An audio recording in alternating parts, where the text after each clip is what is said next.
সঞ্চালক প্রিয় ব্যারিস্টার কায়সার কামাল ভাই, আজকে এই অনুষ্ঠানের প্রধান অতিথি হিসেবে উপস্থিত রয়েছেন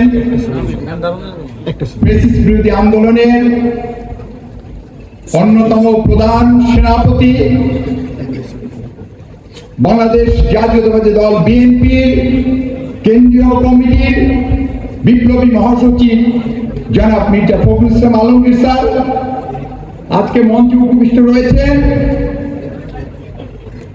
বাংলাদেশ জাতীয়তাবাদী আইনজীবী ফোরাম এর সম্মানিত সভাপতি সিনিয়র আইনজীবী আলহাজ জয়নুল আবেদিন স্যার উপস্থিত রয়েছেন, সিনিয়র আইনজীবী সুব্রত চৌধুরী স্যার উপস্থিত রয়েছেন, আজকে সভার সঞ্চালক ব্যারিস্টার কায়সার কামাল সহ আমাদের সামনে উপস্থিত রয়েছেন বাংলাদেশ জাতীয়তাবাদী আইনজীবী ফোরাম কেন্দ্রীয় কমিটির এবং ঢাকা বারের বিভিন্ন স্তরের নেতৃবৃন্দ। আসসালামু আলাইকুম।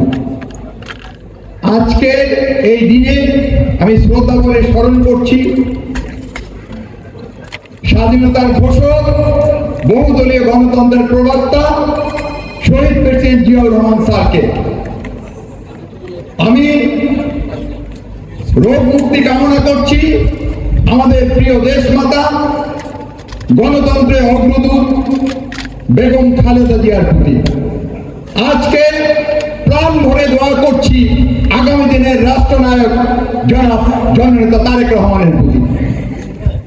বন্ধুগণ, আজকে শুধু একটা কথা আমাদের নেতা মির্জা ফখরুল ইসলাম আলমগীর স্যারের সামনে বলবো।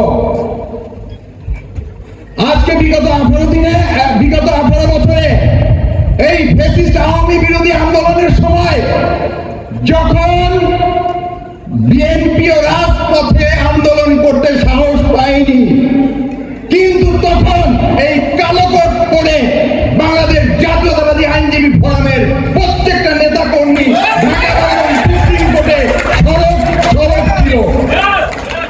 2008 সালের কথা, 2008 সালে আজকে বিচারপতিদের কলঙ্ক শামসুদ্দিন চৌধুরী মানিক এবং গোবিন্দচন্দ্র ঠাকুরের দ্বৈত বেঞ্চ ফজলুল হক আমিনী সাহেবের এক মামলা, তাকে সমগ্র কোর্টে হাজির হওয়ার নির্দেশ দিয়েছেন। সেখানে আমাদের নির্দেশনা ছিল অবজার্ভ করা এবং আমরা সেখানে উপস্থিত ছিলাম।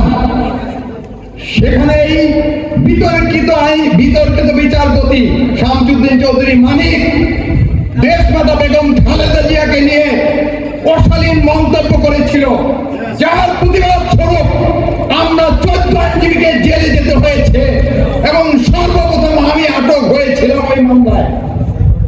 বন্ধুগণ, সেখান থেকে যে আইনজীবীদের পথ চলা, সেই পথ চলা থেমেছে 2024 সালের 5ই আগস্ট।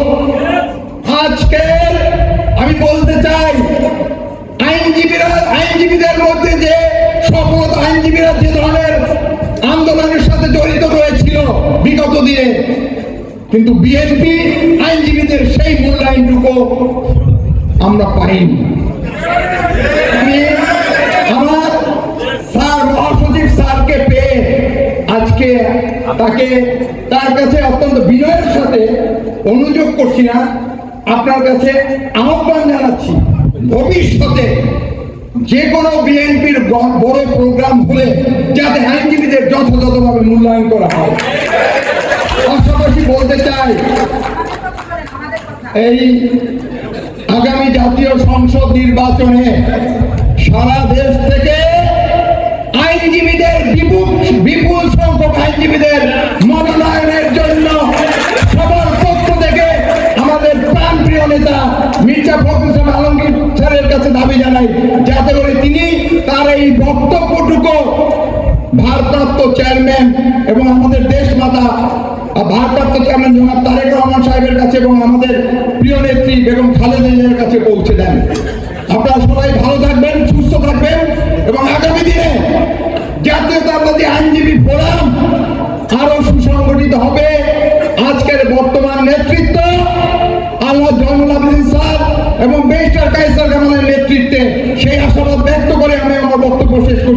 খোদা হাফেজ। বাংলাদেশ জিন্দাবাদ। আগামী দিনের রাষ্ট্রনায়ক তারেক রহমান জিন্দাবাদ। আসসালামু আলাইকুম। ধন্যবাদ। কেন্দ্রীয় কমিটির অন্যতম যোগ্য মহাসচিব অ্যাডভোকেট